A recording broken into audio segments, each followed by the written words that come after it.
Esto es Avance Consciente. Aquí tienes un lugar para pararte a pensar, ya que en cada capítulo un nuevo invitado te va a hacer reflexionar. Así que vamos a por ello. Muy buenas, Santiago. Muy buenas, ¿cómo estás, Carlos? ¿Qué tal? Pues nada, con el estrés del día a día, como siempre, Ahí intentando está. ganarle la batalla al tiempo. Bueno, pues es lo que toca, ¿no? Sí, la verdad es que sí. Así que nada, quería agradecerte bueno, tu tiempo, como siempre, que vale oro. Creo que tienes la autoridad suficiente para hablarnos del tema que nos va a hablar hoy: liderazgo, comunicación, negociación. Para quien nos esté escuchando, pues también me gustaría que supiera quién eres.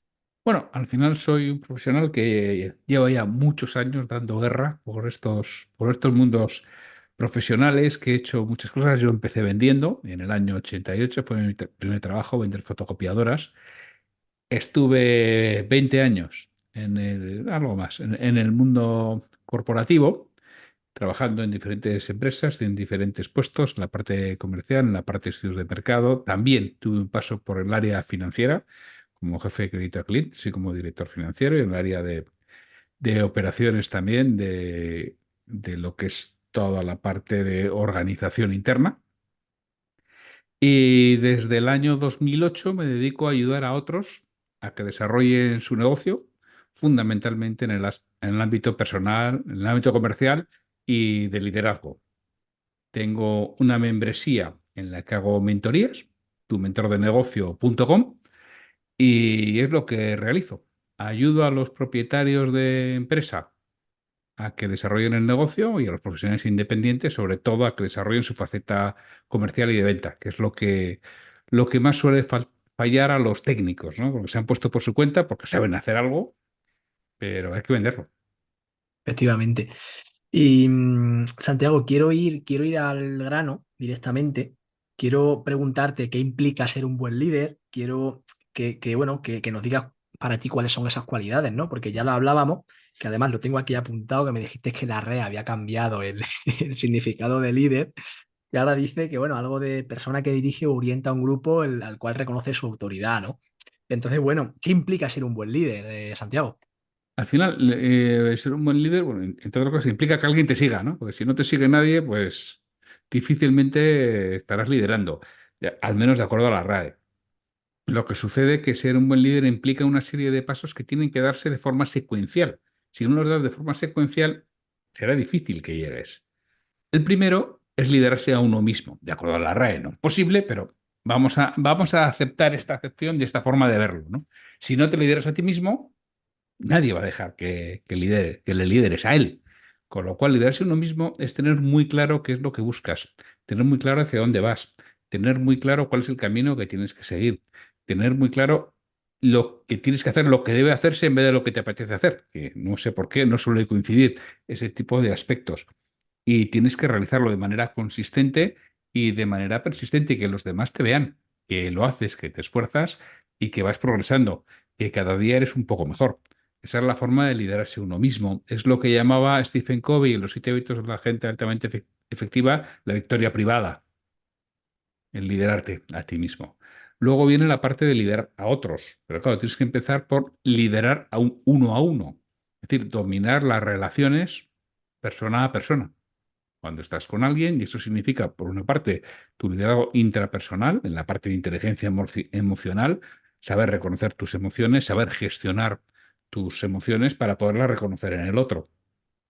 Una vez que estás con esa persona, indudablemente tienes que reconocer que estás sintiendo, que si no lo has sentido en ti mismo es muy complicado, imposible no, pero complicado. Y después tienes que trabajar el hábito 4 y 5 que nos decía Covey, ¿no? Pues lo primero, indudablemente, es crear situaciones de ganar-ganar, pero ahí lo que significaba es adquirir siempre la mentalidad de cómo le puedo hacer ganar al que tengo delante. Todos queremos estar con gente que nos quiere hacer ganar. Si adquieres ese hábito de cómo le puedo hacer ganar, es cuando voy a crear relaciones positivas, porque hombre, ya te encargarás tú de que tú también ganes en algún momento. Y lo que nos Totalmente. decía Covey es, primero escucha antes de ser escuchado. Que en muchas ocasiones decimos, no, no, calla, calla, que yo te explico. Estás muerto. Ah, conversación de besugos. Entonces, la parte esa de escucha es fundamental en las relaciones uno a uno. Tendrás que saber distinguir el tipo de comportamiento, el tipo de persona que tienes delante para adaptarte a esa persona, porque liderar es adaptarse a lo que delante, no pretender que los demás se adapten a ti, que es otro de los errores del liderazgo en la parte antigua del siglo pasado, ¿no? Yo soy el jefe, que se adapten a mí, ya. Pero es que hoy en día eso no funciona. Y eso no es liderar, eso será jefar. Y a veces hay que jefar, ¿eh? No digo que no, pero que eso no es liderar, Claro, será hacer otras cosas. primero has mencionado el liderarse a sí mismo, liderar uno a uno y Sí, después a un grupo. Pero claro, sí. entiendo que verás dentro de la sociedad que nos saltamos muchas veces el primer paso, ¿no? Queremos liderar sin liderarnos a nosotros mismos. ¿Cuáles serían esos Y eso no pasos funciona. para poder No liderar, ¿no? funciona porque no tienes la autoridad suficiente o no te conceden el resto la autoridad suficiente, porque tenemos que distinguir entre poder y autoridad. Poder es lo que un tercero te otorga y suele ir con el cargo, pero es que en el mismo notorio que te empoderan, te revocan el poder. Es decir, alguien te ha concedido ese poder. Los romanos ya distinguían entre autoritas y potestas. La potestas iba con el cargo, la autoritas era lo que cada uno se había ganado. Y eso es la autoridad. Luego, por derivaciones del lenguaje, por autoridad entendemos el autoritarismo, ¿no? Pero realmente la autoridad romana, la autoritas, es lo que va con tu persona, lo que tú eres capaz de liderarte a ti mismo. Y cuando eres capaz de liderarte a ti mismo, entre otras cosas, los demás te tienen envidia. Porque a mí me gusta liderarme a mí mismo, a mí me gusta ser consecuente, a mí me gusta saber hacia dónde voy, a mí me gusta hacer lo que tiene que ser hecho en vez de lo que me apetece. Y cuando veo a alguien que lo hace, alguien que habla con ecuanimidad, alguien que no habla a nadie más, no habla mal de nadie más, pues a todos nos gusta esa persona. Ujú. ¿Y qué cualidades destacaría dentro de este liderazgo o autoliderazgo? Es decir, reconocer mis propias emociones, saber cómo me perciben los demás y equilibrarlo en cómo me percibo yo mismo, no sobreestimar mis propias cualidades para no llegar a la arrogancia. ¿Cuál crees que son esas claves que recomiendas dominar sí o sí si de alguna otra manera queremos liderar un equipo, tanto en lo personal como en lo profesional? Para mí, la más importante es, como diría Stephen Covey, empezar con el fin en mente. ¿Qué quieres? ¿Dónde quieres estar? Yo no te voy a decir, como decía él, el día de tu funeral, ¿no? Que está muy bien, pero ¿dónde quieres estar dentro de 5 años? Claridad en el destino. Claridad en el destino, pero una vez que tienes claridad en el destino, no es qué tengo que hacer, que también es importante qué tengo que hacer para llegar ahí, sino en qué te tienes que convertir, en quién te tienes que convertir para llegar a ese destino. Porque para llegar a ese destino tienes que cambiar y tienes que crecer, si no ya estarías. Si solamente es cuestión de hacer o de comprar, lo haces o lo compras. No, es que llegar a un destino diferente en el que estás significa un cambio, una transformación y una evolución y un desarrollo personal y profesional importante. Entonces, la primera pregunta es, ¿qué tengo que ser para estar en ese destino y permanecer? Porque igual llegar es sencillo. Dicen los deportistas profesionales que llegar a la élite es sencillo. Eso dicen ellos para ellos, ¿no? Pero que lo difícil es mantenerse. Y es cierto. Llegar a algo puede ser complicado, pero se llega. Pero mantenerse depende de lo que eres, depende de lo que te has convertido. Y Santiago, ¿qué papel juegan los valores y la coherencia en todo esto? Claro, es que al final, en muchas ocasiones, si tú lo que estás buscando no está de acuerdo con los valores y la coherencia, estás incómodo contigo mismo. Cuando estés incómodo contigo mismo, a ti no te gusta la persona que eres o la persona en la que te has convertido. Y cuando no te gusta la persona en la que te has convertido, se nota. Y muchas personas les sucede, algunos le llaman la crisis de los 40. Y no es que sea la crisis de los 40, es que se han dado cuenta que han vivido la vida de otros. Han hecho lo que otros querían que hiciera. Y llega un momento que dices, esto no es lo que yo quiero. Y me quedan muchos años por delante. Entonces es cuando das un giro, una transformación, y repito, y suele coincidir más o menos con los 40 años. Bueno, 40 o con los 45. A mí me llegó a los 45. Bueno, pues soy un poco más atrasado que el resto, más retrasado que otro y a otros les llega a los 40. Pero habitualmente la crisis de los 40 es darse cuenta que la vida que estás viviendo no es la que quieres vivir y que no está alineada con los valores que buscas. Efectivamente, ¿no? Porque, claro, si tienes esa disonancia cognitiva entre lo que haces y lo que piensas, hasta que no trasciendas ese miedo, no vas a superar. Porque, claro, yo estoy haciendo, por ejemplo, ¿no? Un trabajo en el que considero que tengo que estar porque no veo más opciones que esas, pero sin embargo, no es lo que yo he deseado siempre, ¿no? Entonces tendré que trabajar ese aspecto, trascender ese miedo y dar el paso a lo que realmente quiero. En lo que te quieres convertir.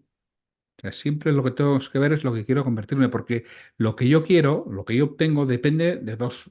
multiplicando fundamentales. Uno, lo que hago, si no hago nada, no obtengo nada. Y otro, la capacidad que tengo en el momento que realizo. Y la capacidad que tengo en el momento que realizo depende de quién soy yo. Por eso es tan importante que nos desarrollemos personal y profesionalmente a nosotros mismos y de acuerdo con los valores y con lo que nos importa, que lo tenemos que tener claro. Y además eso no suele cambiar tanto en el tiempo, ¿eh? A no ser que haya un cambio dramático y drástico en tu vida. Es decir, indudablemente tú tienes muy claro a lo que quieres, pero si a ti te cogen y te ponen en la India, en Delhi, a hacer, pues cambia tu mundo y cambian tus valores. Está clarísimo. Y muchas veces a las personas les cambian sus valores cuando cambian de pareja y les cambian sus valores. O cambian de lugar de residencia y les cambian sus valores. Porque se están enfrentando o se pueden estar enfrentando a una circunstancia absolutamente distinta. Y empiezan a ver el mundo desde una problemática, desde una visión y desde un ángulo distinto que antes no habían contemplado. Porque nosotros somos quienes somos por nuestras experiencias, por nuestras vivencias, por lo que hemos hecho y hemos visto hacer en el pasado. Y cuando alguien que se le supone inteligente y que es inteligente hace otras cosas, tienes que ver cuáles son sus vivencias, cuáles son sus experiencias, qué es lo que ha visto en el pasado, porque ha visto unas cosas diferentes a las tuyas. Claro, aquí entran en juego también las creencias limitantes, ¿no? Aquello, ese sentimiento de certidumbre sobre algo que yo creo que tiene que ser así, porque yo he vivido de esa manera, pero realmente no tiene por qué ser así. O sea, vemos la vida como somos, ¿no? Sí, porque al final o hacemos como pensamos o acabaremos pensando de lo que hacemos. Y esto es lo mismo, uno mismo tiene las limitaciones que ha visto tener. Aquí tenemos la historia de Roger Bannister y el récord de la milla, de los 4 minutos, ¿no? La famosa historia, claro, que en el momento que Roger Bannister baja de los 4 minutos en la milla, ahí no recuerdo, creo que fueron 56 atletas que lo bajaron en un año y llevaban 30 años o 40 años sin poder bajar de los 4 minutos en la milla porque se suponía que iban a fallecer, ¿no? En el momento que alguien demuestra que es posible, el resto van detrás. Y esos son los límites que se rompen. Y todo eso es lo que nosotros, es lo que estamos viendo, lo que nos han contado, lo que la sociedad nos dice que nos va a pasar si hacemos o no hacemos. Y como no lo creemos, nos lo limitamos a nosotros mismos. Efectivamente, el otro día leyendo el libro de Aprendiendo de los Mejores, había no sé qué autor que decía que es mucho más importante la decisión de no hacer que todas las cosas que haces, que no van alineadas con tus valores, pero las que no haces por miedo a, pero sí van alineados con esos valores. Es decir, el no hacer algo, ya estás tomando una decisión de forma indirecta, ¿no?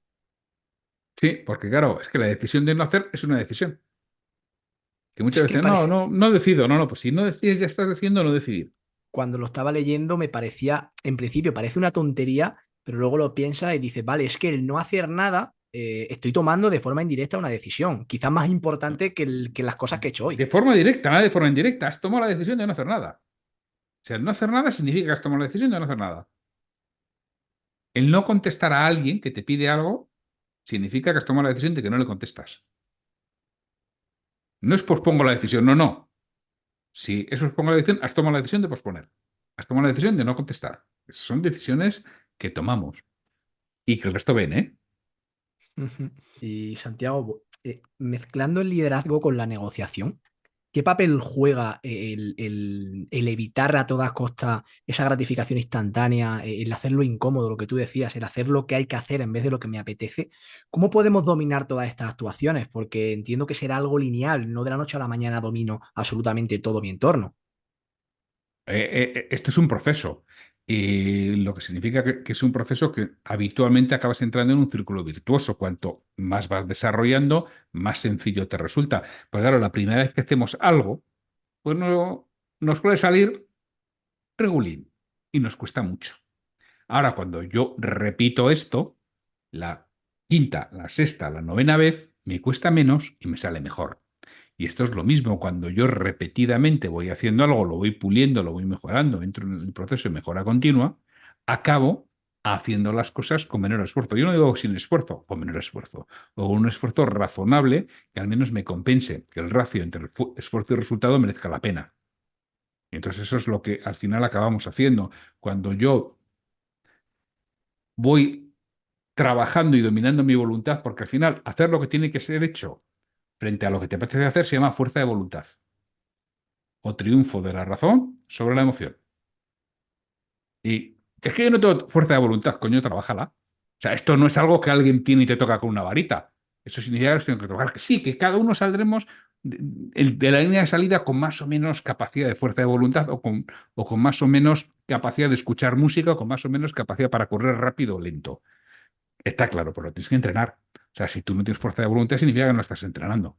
Claro, lo quería enlazar con la negociación porque estamos negociando con nosotros mismos, ¿no? A la hora de yo tomar una decisión entre lo que yo quiero hacer y lo que me apetece mucho hacer, estamos negociando con nosotros mismos y dependerá de cómo haya trabajado yo esa toma de decisiones que haga una cosa u otra, ¿no? Tiene mucho que ver realmente con la motivación que tengas.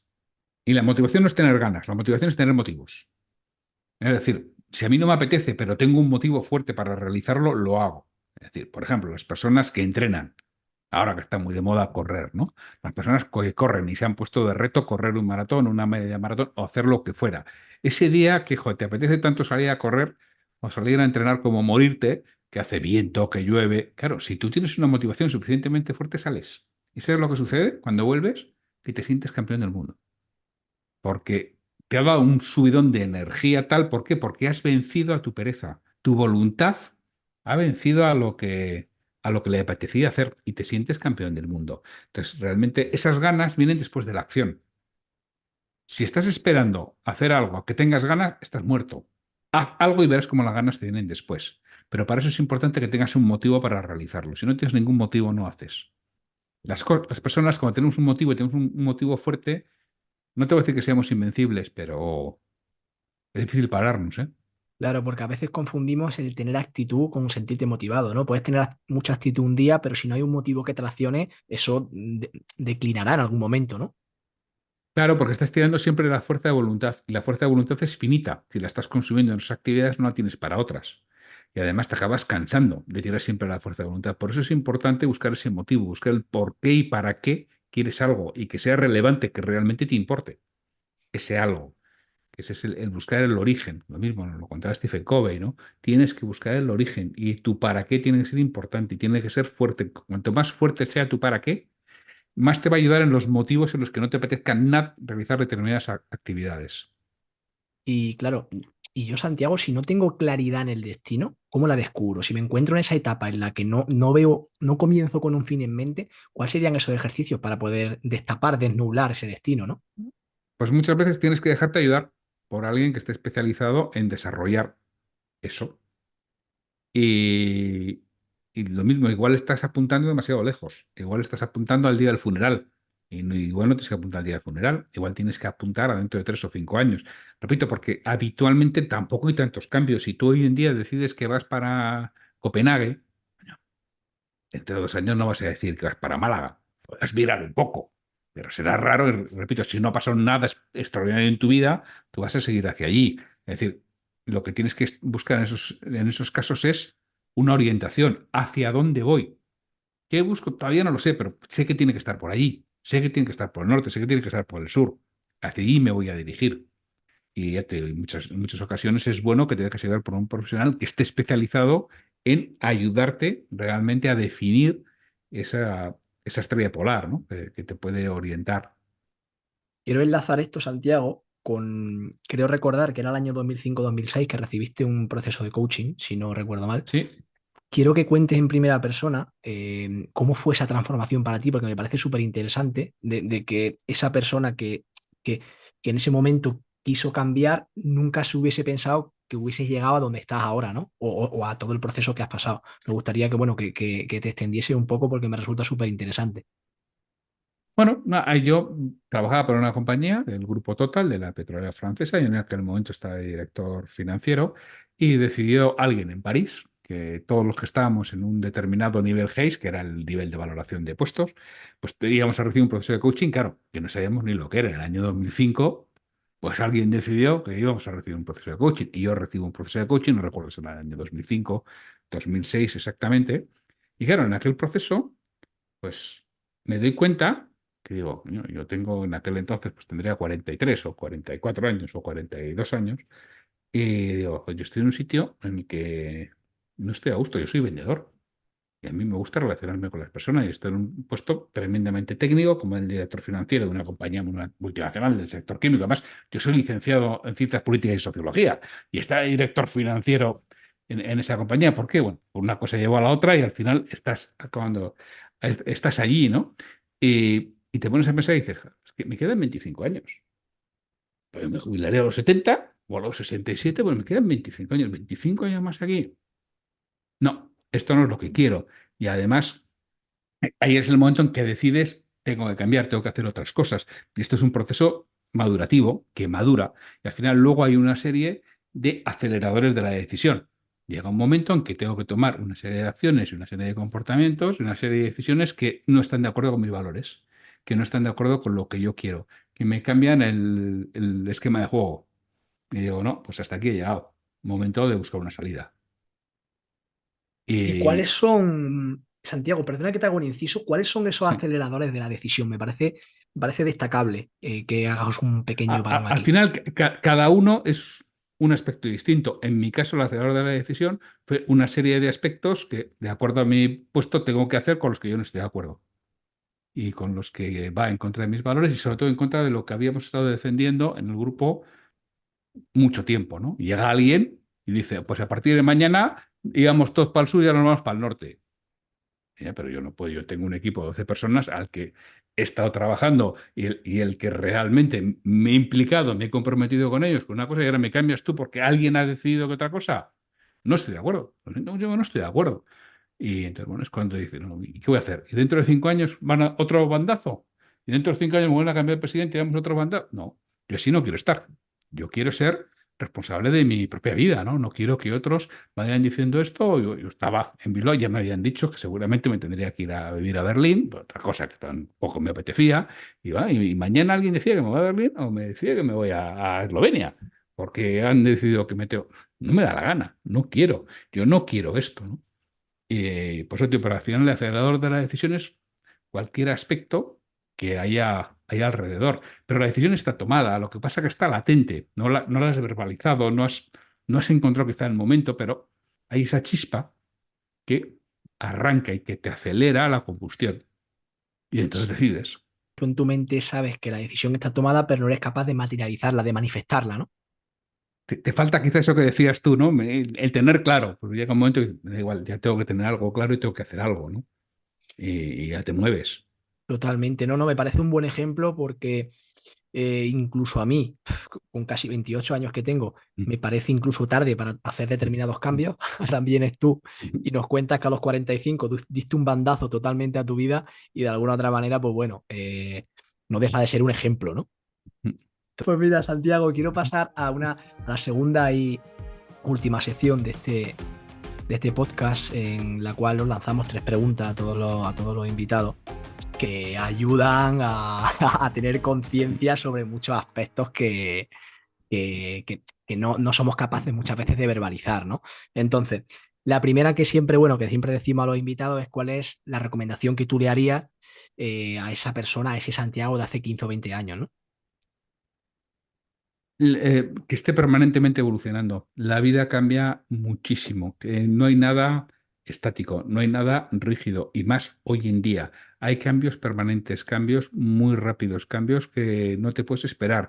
Y cuanto más capacitado estés, más multidisciplinar serás y más rápido serás capaz de adaptarte a lo que venga. Por eso es importantísimo crecer personal y profesionalmente. Allá donde estés en unos años va a depender de tres cosas fundamentales. Uno, lo que sepas.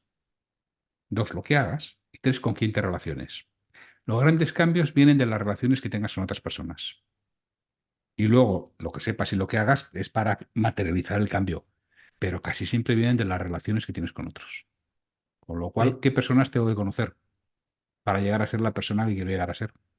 qué bueno eso último que dices, porque el contexto nos condiciona muchísimo. También va alineado con las creencias limitantes. Yo tendré creencias en función de la persona con la que yo me haya relacionado o Sí. del tema que a mí no me haya costado tanto superar o si me haya costado. En función de eso crearé mi propia realidad, ¿no? Sí, y mira, tú ahora tienes un podcast, José Carlos, verás que quizá personas que te parecen o te parecían inaccesibles no lo son para nada.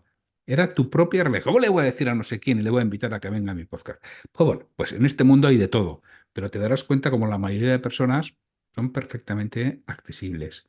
Y por muy así que sea, son perfectamente accesibles. Luego cada uno tendrá sus pautas y habrá que decir, no, no, yo si el podcast no tiene mínimo de 5.000 escuchas, no voy. Bueno, esas serán sus reglas de juego.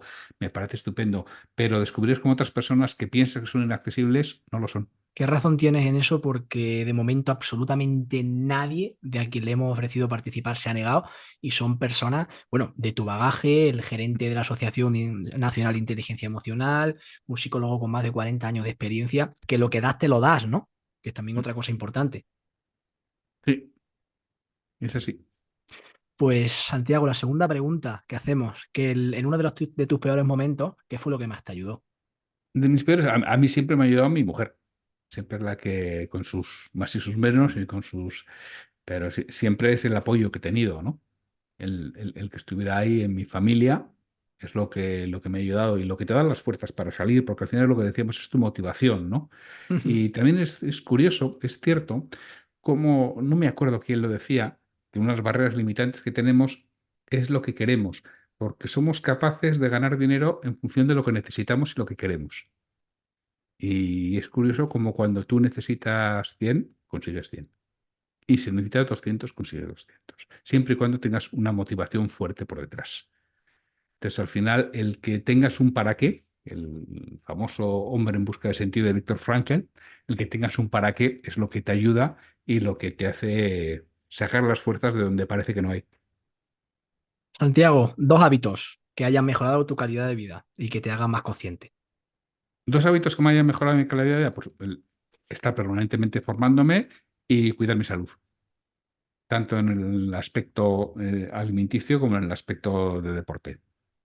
Son Algo dos hábitos que que, van tremendamente unidos y son básicos y fundamentales. Cuando estás bien físicamente, estás infinitamente mejor mentalmente, eres capaz de superar los malos momentos mejor y tienes otra alegría y se nota otra alegría, otra fuerza, otra pasión en la comunicación cuando te encuentras bien físicamente.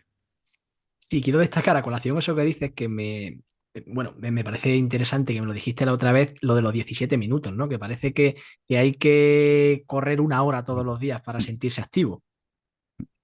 Ahora dicen los últimos estudios que son 17 minutos, que con que hagas 17 minutos de ejercicio, eso sí, todos los días, que ya vale, que ya tampoco son necesarios los 10.000 pasos, pero sí 17 minutos a 95, 100 pulsaciones, de que tampoco te está diciendo que te pongas a correr, no, haz algo de ejercicio, estate activo, porque eso al final dinamiza todo tu sistema cardiovascular, irriga más sangre al cerebro y te hace estar bastante mejor. Eso es lo que dicen. Yo de esto entiendo poco, pero sí es cierto que cuando hago ejercicio me encuentro mucho mejor que cuando no hago ejercicio.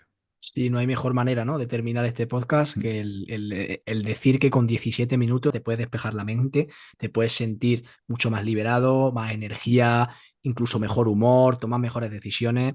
Y fíjate la tontería que te separa de eso 17 minutos, que luego 17 minutos, estoy mirando el móvil, una publicación de LinkedIn, se me han ido 20. Sí, sí, así es. Así es. Y luego no tienes tiempo de hacer de andar esos 17 minutos, ¿no? Andar ligero 17 minutos, que es 1,5 kilómetros. Efectivamente, y volvemos a lo mismo, ¿no? En el cómo dominar tus actuaciones, el cómo decir, poner este límite y hacer lo que me va a dar beneficio hoy y a largo plazo, no esa Sí. gratificación instantánea que te va a dar una red social. Mm. Así es, porque ahora esa red social lo que hace es alimentar la dopamina, ¿no? El neurotransmisor de dopamina, que es el que nos motiva mucho. Pero hay que saber alimentar otra serie de neurotransmisores que son más a largo plazo y no es la recompensa instantánea. Efectivamente. Pues Santiago, quiero agradecerte de nuevo esta conversación. Creo que lo hemos cuadrado súper bien en nuestra media hora, que tenemos el reto de que Ujú. cada uno se pueda llevar esa media hora en su bolsillo para toda la vida y comprender, bueno, ese valor en este tiempo. Y creo que, bueno, creo que es de agradecer, Santiago, que nos haya dedicado esta media hora y creo que es de una calidad suprema. Muchísimas gracias, José Carlos, por invitarme a estar aquí y hasta cuando quieras. Muchas gracias. Un abrazo, Santiago.